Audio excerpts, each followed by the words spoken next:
बिस्मिल्लाहिर्रहमानिर्रहीम, अस्सलाम वालेकुम। नाज़रीन गिरामी, काबुल में जिस गेम का खतरा था वो शुरू हो गई है। अमन को सबूताज करने की साजिशें अब पर्दे से बाहर आ रही हैं। एयरपोर्ट और इसके मुल्हिका इलाकों में 3 धमाके रिपोर्ट हुए और इसके अलावा वहां पर फायरिंग भी की गई है। ये धमाके बड़ी खौफनाक नौयत के थे और बड़ा नुकसान हुआ है। ताज़ा तरीन इत्तलात के मुताबिक तीसरा धमाका बहुत शिद्दत का था, मगर हैरान कुन बात यह है कि अमेरिका, ऑस्ट्रेलिया और बरतानिया, इन तीनों ममालिक ने धमाके से 1 घंटा कबल एक वार्निंग जारी की थी अपने शहरियों और एहलकारों के लिए कि आप लोग एयरपोर्ट के एरिया से हट जाएं, अपनी सिक्योरिटी का खुद ख्याल करें और बहुत ज़्यादा मोहतात हो जाएं। उन्होंने बहुत बड़ी दहशतगर्दी के खदशे का इजहार किया था और उसके बाद ये वाक़या हुआ। इस अफसोसनाक वाक़े का मास्टरमाइंड कौन था, किसको टारगेट किया गया, इस हवाले से एक बड़ी खबर आप लोगों के साथ शेयर करूंगा और कुछ ऐसे राज भी आप लोगों के साथ शेयर किए जाएंगे कि धमाके काबुल में हुए, व्हाइट हाउस की इमारत लरज़ गई, एयरपोर्ट के सामने लाशें पड़ी थीं और व्हाइट हाउस के मुकीम शिद्दत खौफ से किसी लाश से कम नहीं लग रहे थे। क्यों?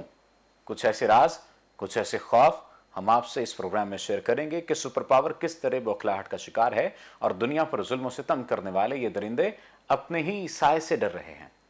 सिर्फ यही नहीं, आज की हुकूमत और माजी की हुकूमतों में जो नया फर्क आया है वो हम आपसे शेयर करेंगे और अगर आप हमसे मुत्तफिक ना भी हुए फिर भी आप इसकी अहमियत से इनकार नहीं कर सकेंगे।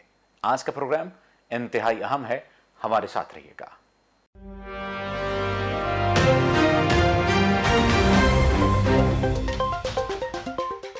टेलन न्यूज स्पेशल के साथ मैं हूं आपका मेजबान सफदर अली। नाज़रीन, अफगानिस्तान में पहला धमाका आबे गेट पर हुआ। एयरपोर्ट का एक दरवाज़ा है जहां से बहुत बड़ी तादाद में शहरी अंदर दाखिल होते हैं। यहीं पर उनको चेक किया जाता है। यहाँ के सिक्योरिटी के इंतजामात अमरीकी फ़ौज के पास हैं। अमेरिकन्स ने इस इलाके का कंट्रोल हासिल किया हुआ है। यहाँ से जिन लोगों को बैरून मुल्क जाना होता है, भेजना होता है, उन लोगों को दाखिल किया जाता है। तहम अफगान शहरी बहुत बड़ी तादाद में यहाँ पर मौजूद रहते हैं। पहला धमाका आबे गेट के एरिया पर हुआ। दूसरा धमाका बैरन होटल, जहां पर ज्यादातर बरतानवी आते जाते रहते हैं, अफगान भी यहां पर मौजूद रहते हैं। दूसरा धमाका इस होटल के करीब हुआ, जबकि तीसरा धमाका एयरपोर्ट के पेरीमीटर एरिया पर हुआ है। इन 3 धमाकों में 60 अफगान शहरी शहीद हुए और 16 अमरीकी फौजी हलाक हुए हैं। हलाक होने वाले फौजी अमरीकी नेवी के थे और इनकी तादाद 16 थी। बरतानिया और तुर्की के फौजी भी मौजूद थे, मगर उन्होंने अपना कोई नुकसान नहीं बताया। यूं लगता है जैसे अमेरिकन टारगेट थे। अमेरिका ने पहले ही इल्जाम लगा दिया था कि दाइश ने यह धमाका किया है, जबकि दाइश ने इसकी जिम्मेदारी कबूल कर ली है। दाइश के अपने बयान के मुताबिक उनके खुदकुश बमबार ने अमरीकी हिसार को तोड़कर 5 मीटर तक अंदर दाखिल होकर वहां जाकर उसने अपने आप को धमाके से उड़ाया। इसकी वजह से अमेरिकन का नुकसान ज्यादा हुआ। अमेरिका अब किसी फरीक के ऊपर जवाबी हमला नहीं कर सकता, क्योंकि अब उसके पास यहाँ ऐसी इंटेलिजेंस भी मौजूद नहीं है और अब इस तरह की सूरत हाल भी नहीं है जो माजी में अमेरिकन के लिए थी। उनको बस यहां से अब भागना है। ऐसा लगता है कि अब अमेरिकन अफगानों के इनकलाब के बारे में हाथ खींच लेंगे। अब अफगानियों को यहां से निकालने से ज्यादा उनको अपनी फिक्र होगी कि वो खुद यहां से निकल जाएं। अचानक आपको एकदम खबर आएगी कि अमेरिकन यहां से निकल गए हैं और उनकी जगह तालिबान ने ले ली है। अमेरिकी सदर ने 2 दिन पहले कहा था कि हम जल्द अज जल्द अफगानिस्तान से अपना इनखला चाहते हैं, क्योंकि हम ये जानते हैं कि दाइश काबुल एयरपोर्ट पर अमरीकी अफवाज पर हमला करना चाहते हैं। अब अमरीकियों की सिक्योरिटी के लिए लोकल अफगान फौजी भी नहीं है, लोकल पुलिस भी नहीं है।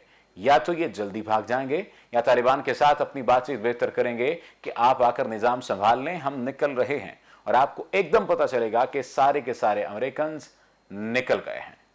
यहां पर लेते हैं एक छोटा सा ब्रेक और ब्रेक के बाद आपको पीटीआई हुकूमत की 3 साल कारकर्दगी के हवाले से बताएंगे।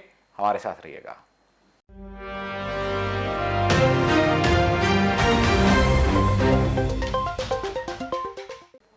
वेलकम बैक नाज़रीन, 3 साल मुकम्मल होने पर पीटीआई हुकूमत ने एक प्रोग्राम किया। हुकूमतें ये प्रोग्राम करती रहती हैं, कभी 4 साल, कभी 3 तो कभी 5 साल पर।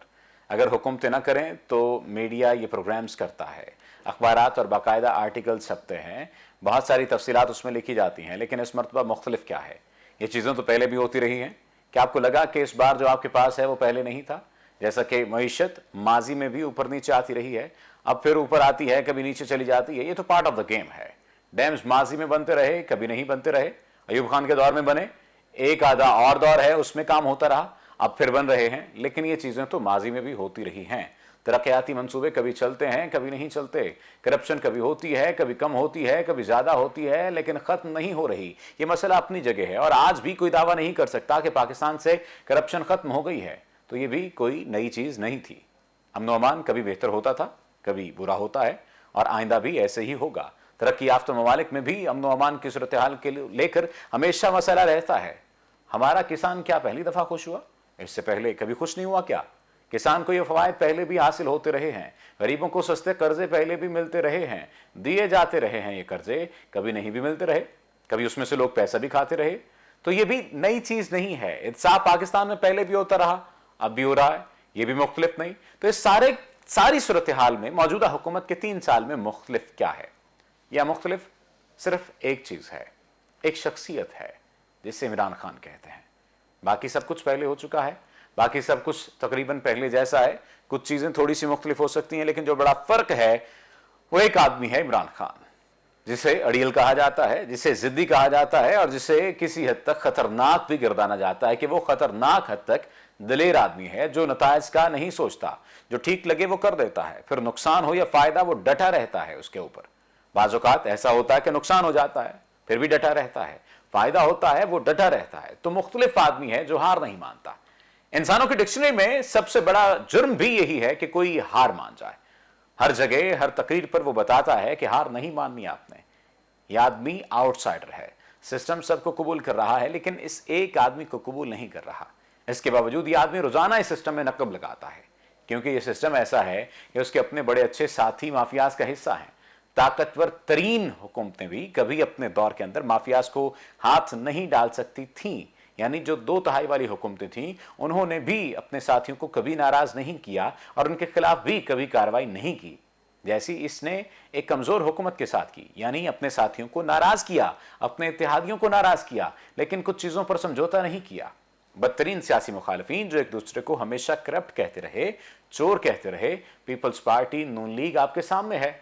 वो ये कहते थे नवाज शरीफ से बड़ा कोई गद्दार नहीं है, उससे बड़ा कोई चोर नहीं है। नवाज शरीफ साहब ने कहा कि जरदारी से बड़ा कोई चोर नहीं, कोई डाकू नहीं।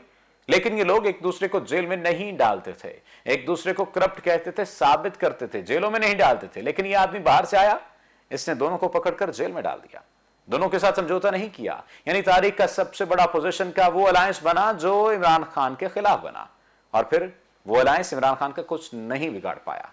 11 जमातें थी अपोजिशन अलायंस के अंदर, लेकिन खान साहब ने साफ कहा कि मैं एनआरओ नहीं दूंगा। ये जमातें कुछ नहीं बिगाड़ सकी। पूरी काबीना ने खान साहब को डराया, मीडिया ने डराया, इनके साथियों ने डराया, सबने कहा कि ये सारे मिलकर तुझे खा जाएंगे। लेकिन वो घबराया नहीं, मुकाबला किया और निकल गया इनके चुंगल से। आज अगर हम प्लस और माइनस करें तो अपोजिशन के पल्ले कुछ नजर ही नहीं आता। अपोजिशन नहीं कर पा रही, बस हर बात का जवाब दे रही है। ये लोग अटैकिंग मोड में आ ही नहीं पा रहे, इमरान खान के ऊपर चढ़ाई कर ही नहीं पा रहे, दीवार के साथ लगा ही नहीं पा रहे। लोगों ने इमरान खान को यहां तक डराया कि उसकी हुकूमत गिर जाएगी, वो नहीं माना।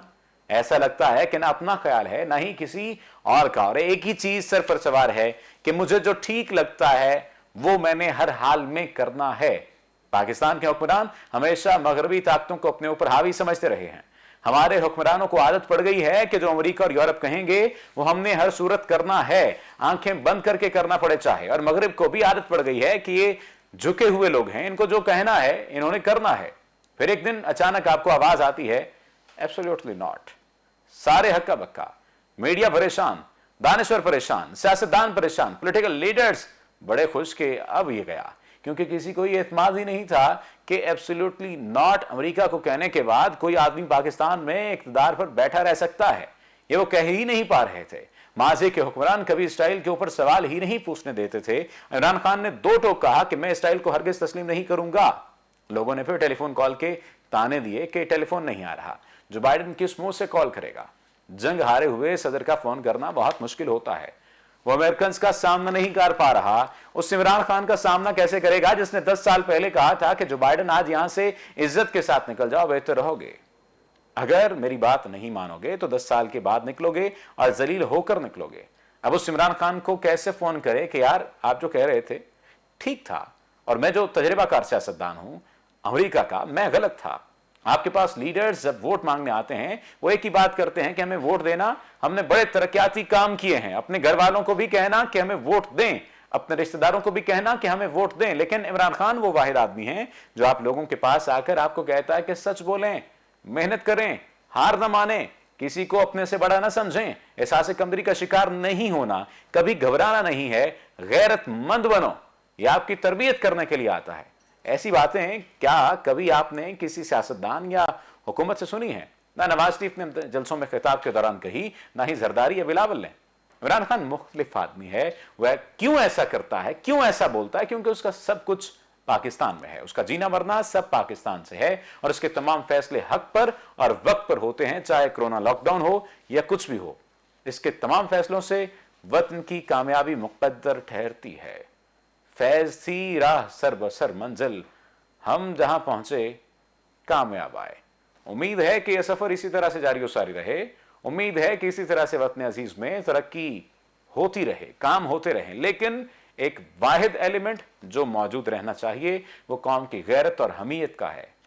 हमें किसी दूसरे के सामने झुकना नहीं है, फिर चाहे हमें एब्सोल्युटली नॉट ही क्यों ना कहना पड़ जाए। अपने मेजबान को दीजिए इजाजत। अल्लाह निगहबान।